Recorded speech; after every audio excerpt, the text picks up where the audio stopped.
من الشيطان الرجيم بسم الله الرحمن الرحيم يغفر لكم من ذنوبكم ويؤخركم إلى أجل مسمى إن أجل الله إذا جاء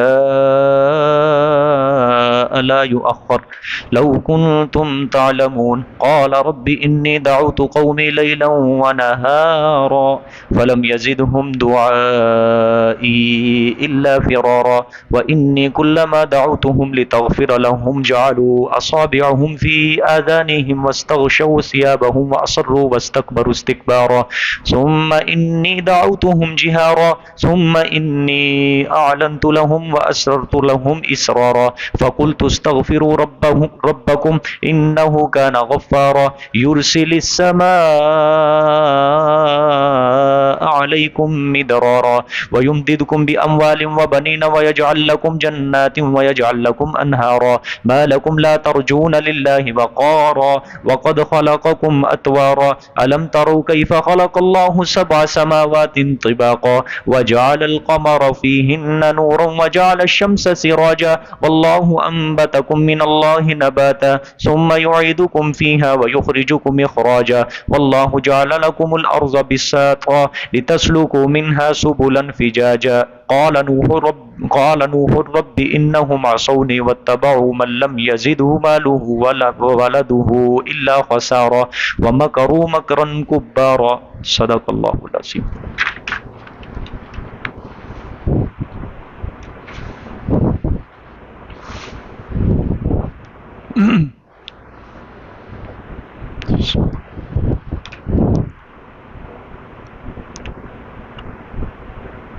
یہ پیچھے کو ٹیک لگا لیں، پیچھے دیوار کے ساتھ ٹیک لگا لیں، لائن سیدھی کر لیں.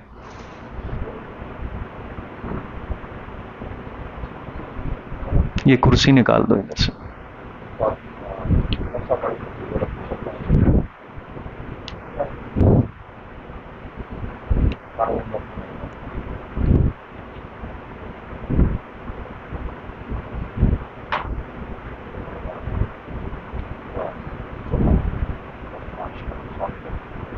ٹھیک ہے، کلاس کے مجلس کے آداب جو ہوتے ہیں ان سب کو ملحوظ رکھنا چاہیے، کیونکہ قرآن پاک کی کلاس ہے اور اللہ پاک کو اس کلاس میں بیٹھنا، اس کا ادب بھی سب سے زیادہ اللہ پاک اس چیز کو بھی دیکھتے ہیں کہ بیٹھنے کا انداز سب کا ایک جیسا ہو، دکھنے کے اندر بھی خوبصورت لگے بیٹھے ہوئے. سمجھ آ گئی؟ ظاہری اور باطنی. ظاہری لحاظ یہ ہے کہ پھٹی کو سیدھا رکھ کے، نسخے کو سیدھا رکھ کے صحیح ادب کے ساتھ بیٹھنا، اور دوسرا باطنی لحاظ یہ ہے کہ دل سے متوجہ ہو کر بیٹھنا. اللہ پاک کو دونوں آداب جو ہیں وہ انسان سے مطلوب ہیں، اور پھر اللہ پاک یہ اپنے قرآن پاک کا جو نور ہے اس کے دل کے اندر اتارتا ہے.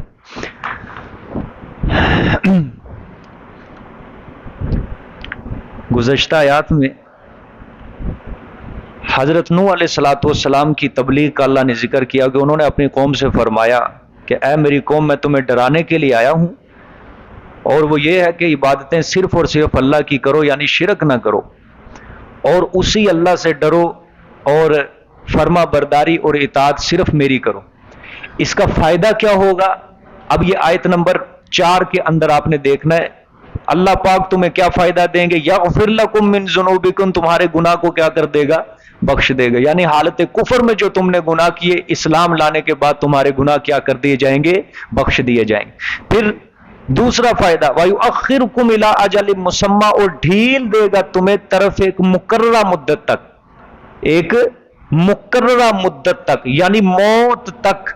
ٹھیک ہے. ان اجل اللہ اذا جاء لا یؤخر، بے شک اللہ کا مقررہ مدت، مقررہ وقت جب آ جائے گا تو اس میں ڈھیل نہیں، اس میں مہلت نہیں ہے. لو کنتم تعلمون، کاش کہ تم جانتے.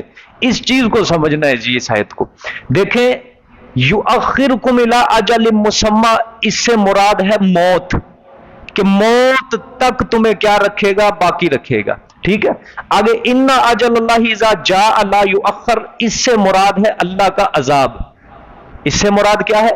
کہ جب اللہ کا عذاب آ گیا اس میں پھر کوئی کسی قسم کا تردد نہیں، کوئی کسی قسم کا چھٹکارا نہیں، کوئی آگے پیچھے اس عذاب کو نہیں کر سکتا، اس نے اپنے وقت پر پہنچ جانا ہے۔ اس کا مطلب کیا ہے؟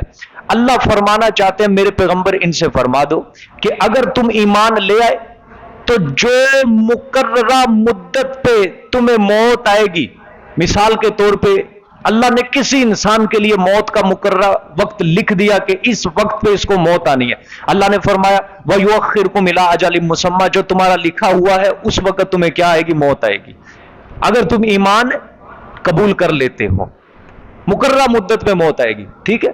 اچھا، اگر تم نے ایمان کو قبول نہ کیا، اب دوسری شک ہے، اگر تم نے ایمان کو قبول نہ کیا، توحید قبول نہ کی، کفر پہ اڑے رہے، تو پھر اللہ کا عذاب آ جائے گا۔ نقصان کیا ہوگا؟ وہ جو تمہاری مقررہ مدت پہ موت لکھی ہوئی تھی نا، اب اس سے پہلے ہی تمہیں عذاب آ جائے گا۔ سمجھ؟ مثلا اگر ایمان قبول کر لیا تو موت آئے گی 100 سال پہ، موت کب آئے گی؟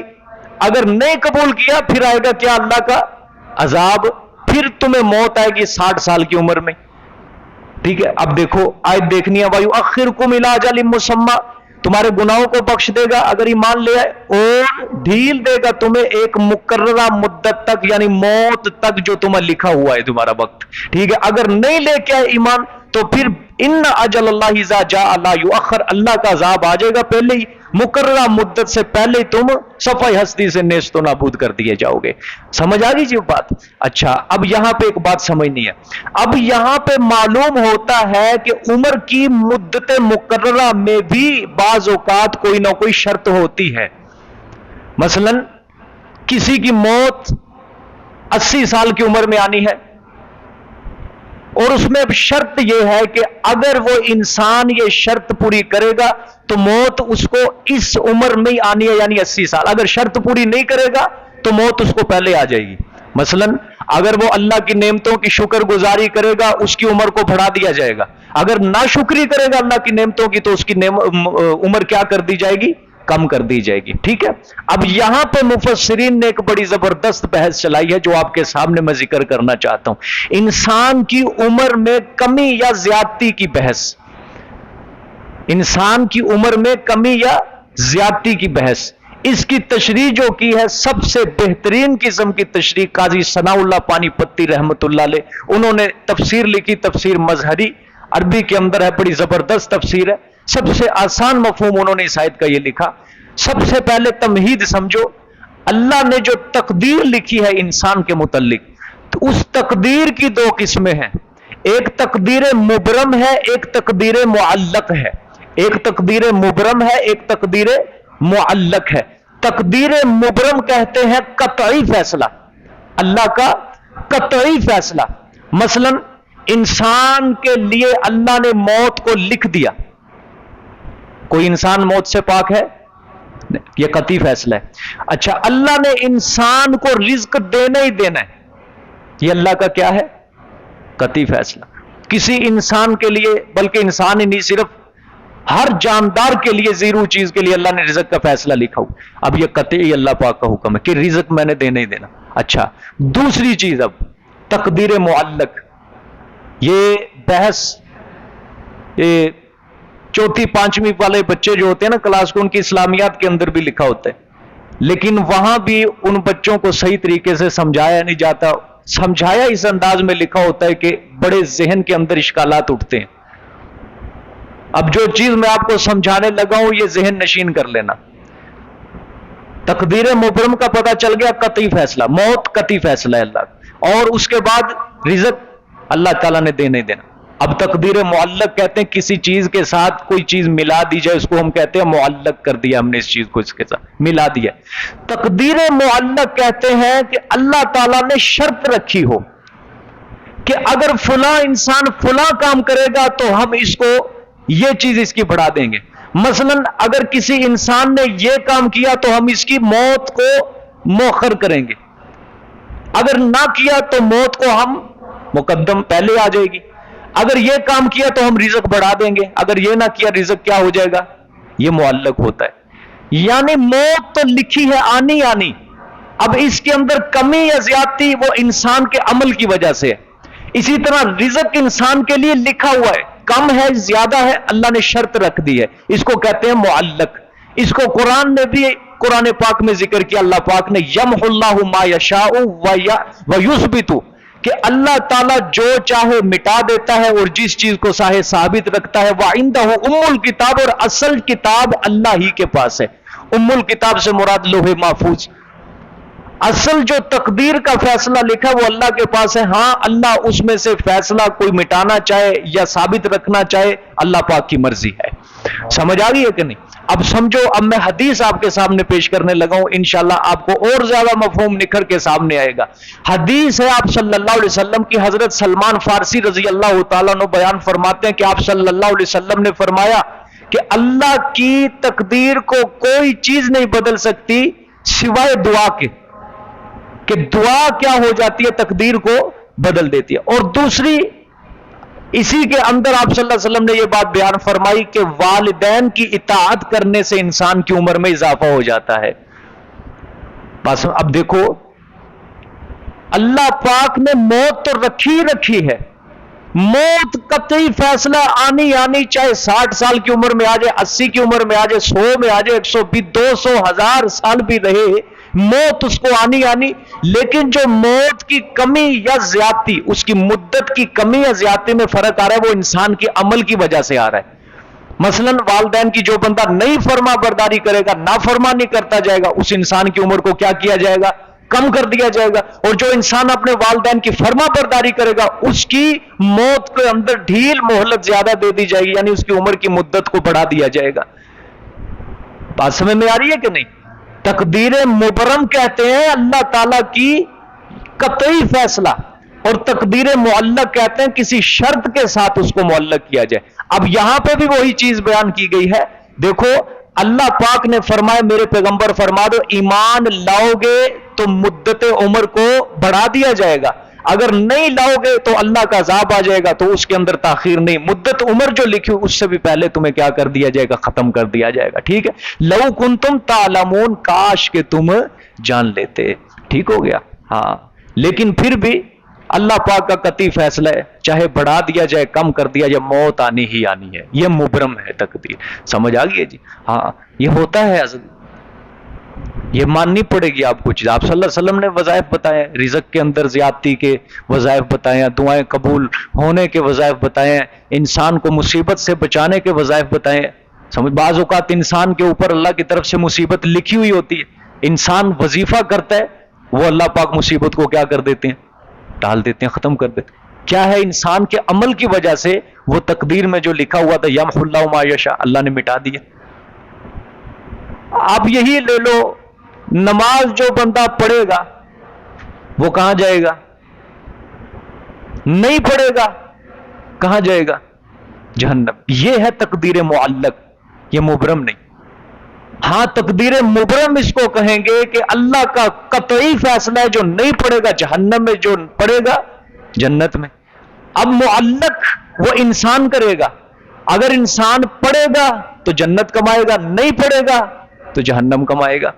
سمجھ آئی کہ نہیں بات؟ اس کو معلق کہا جاتا. اب دیکھیں جی آگے، قال رب انی دعوت قومی لیلا ونہارا. سبحان اللہ. اب مبلغ، مشغلہ مبلغ اللہ پاک ذکر کر رہے ہیں. حضرت نوح کا مشغلہ، تبلیغ کرنے والے کا مشغلہ.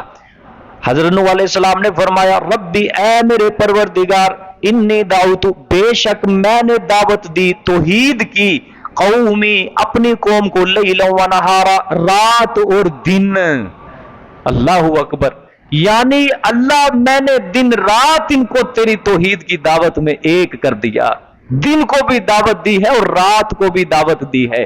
یہ نہیں کہ ایک ٹائم فکس کیا ہوا ہے کہ دن کو صرف اتنے بجے ٹائم کے اندر میں نے ان کو تبلیغ کرنی ہے. نہ، رات دن مجھے جب بھی موقع ملا میں نے تیری توحید کی تبلیغ میں ایک لمحہ ضائع نہیں کیا، ان کو میں نے دعوت دی ہے.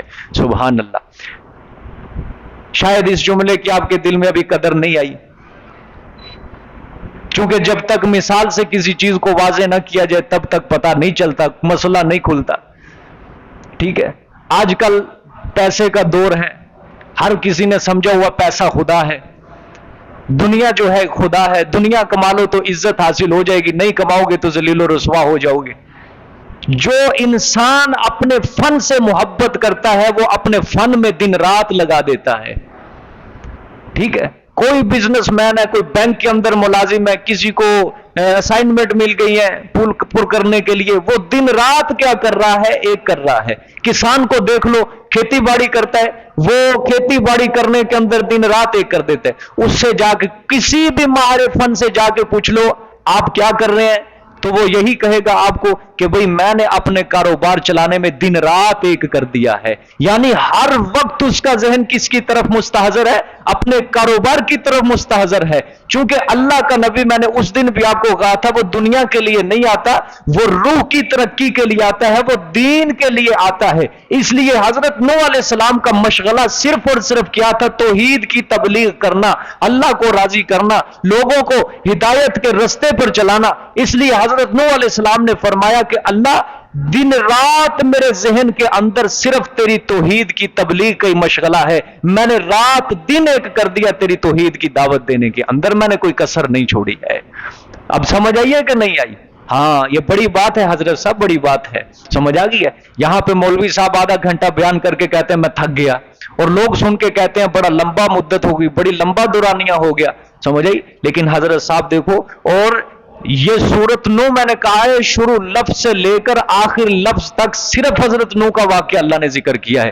اس میں کوئی کسی قسم کے اللہ پاک نے تخویف، تبشیر، کوئی ایسی ویسی چیز نہیں ہے، صرف اور صرف حضرت نو کی تبلیغ کا ہی ذکر آئے گا اس کے اندر، سمجھ آئیے کہ نہیں؟ اور یہ چیز ذہن میں رکھنی ہے، ہر کسی نے 950 سال اس پیغمبر نے تبلیغ کی ہے۔ ہر لفظ کو، ہر آیت کو جب بھی آپ نے سمجھنا ہے، سب سے پہلے ذہن میں یہ رکھنا ہے کہ اس پیغمبر کی مدت تبلیغ 950 سال ہے، سمجھ آ گئی ہے؟ اب دیکھو، قومی لیل و نہارا، رات دن 950 سال تک یا اللہ میں نے ان کو سمجھایا ہے، سمجھ آ گئی ہے کہ نہیں؟ بڑی بات ہے، تھکے نہیں، ٹھیک ہے؟ مایوس نہیں ہوئے حضرت اپنی قوم سے، صبر نہیں چھوڑا، اللہ پاک کی رحمت سے، اس کی امید سے مایوس نہیں ہوئے، لیکن قوم کو تبلیغ کرتے جا رہے ہیں، سمجھ آ گئی؟ وگرنہ یہاں پہ کوئی بندہ نا امید ہو جائے دین کے کام سے، وہ چھڈو پراں، دفعہ مارو، دنیا کماؤ، پیسہ کماؤ، کی لینا اس گالیاں رکھی ہوئی ہیں، لوگ ہمیں تانے دیتے ہیں۔ ابے آتے ہیں بعض لوگ کہتے جی سانو داڑھی تے بڑے تانے دیندے، اسی دین تے چلتے ہیں، لوگ کی تانے دیندے، ہم نیکی کے رستے پہ چلتے ہیں، لوگ تانے دیتے ہیں، ہم کیا کریں؟ اب دل کرتا ہے کہ اس چیز کو چھوڑ دیا جائے، بس اپنی 5 وقت کی نماز پڑھو اور بس رزق کماؤ، بس یہی دنیا کے اندر۔ یعنی کیا ہو جاتے ہیں؟ وہ صبر چھوڑ دیتے ہیں۔ لیکن حضرت صاحب ادھر بھی دیکھو، یہ ہوتے ہیں اللہ کے پیغمبر، اللہ کے نبی، اپنی قوم کو میں نے سمجھانے، اور دیکھو اللہ کا نبی جو ہوتا ہے اللہ کے بغیر قدم بھی نہیں اٹھا سکتا۔ چلو ہم کیا کرتے ہیں، ایک شہر کے اندر ہماری دشمنیاں پل گئیں، کوئی ہمارا غمگسار نہ رہے، کوئی مونس نہ رہے، کوئی رشتہ دار بھی ساتھ نہ دے، ہم کیا کرتے ہیں؟ شہر چھوڑ کر دوسرے شہر میں چلے جاتے ہیں، چلو وہاں اچھے لوگ مل جائیں گے۔ لیکن یہ تو اپنی ایک قوم اور ایک خطے کے اندر ہی رہ کر انہوں نے 950 سال تک لڑے جھگڑے، اللہ کی توحید بیان کی، لیکن مایوس نہیں ہوئے۔ حضرت یونس علیہ السلام نے قدم اٹھایا تھا نا، اپنی قوم سے مایوس ہو کر چلے، پکڑ لیا اللہ نے، میری اجازت کے بغیر کیوں نکلے ہو یہاں سے؟ حالانکہ انہوں نے صرف 9-10 سال تبلیغ کی تھی، سمجھ آ گئی؟ حضرت ابراہیم نے بھی ہجرت کی، لیکن وہ اللہ کے حکم سے کی۔ آپ صلی اللہ علیہ وسلم نے ہجرت کی مکہ سے مدینہ، لیکن اللہ کے حکم سے۔ اللہ کے نبی کے اوپر یہ بھی پابندی ہوتی ہے، میں نے جس طرف آپ کو پیغمبر بنا کر بھیجا ہے، میری اجازت کے بغیر آپ نے یہاں سے نکلنا نہیں، ادھر ہی رہنا ہے آپ نے۔ اور حضرت صاحب 950 سال دن رات ایک کر دیا، سمجھ آ گئی؟ آگے دیکھیں، فَلَمْ يَزِدْهُمْ دُعَائِي إِلَّا فِرَارًا، لیکن ہوا کیا؟ یا اللہ میں نے تو کوئی کسر نہیں چھوڑی، دن رات ایک کر دیا، لیکن پس نہیں زیادہ کیا میرے بلانے نے، ٹھیک ہے؟ فَلَمْ يَزِدْهُمْ، پس نہیں زیادہ کیا ان کو دعائی میرے بلانے نے، إِلَّا فِرَارًا، مگر زیادہ بھاگنے کے، ازروئے زیادہ بھاگنے کے۔ اللہ ان کے اوپر ایک رائی دے دانے کے برابر اثر نہیں ہوا، ان کے اوپر یہی اثر ہوا ہے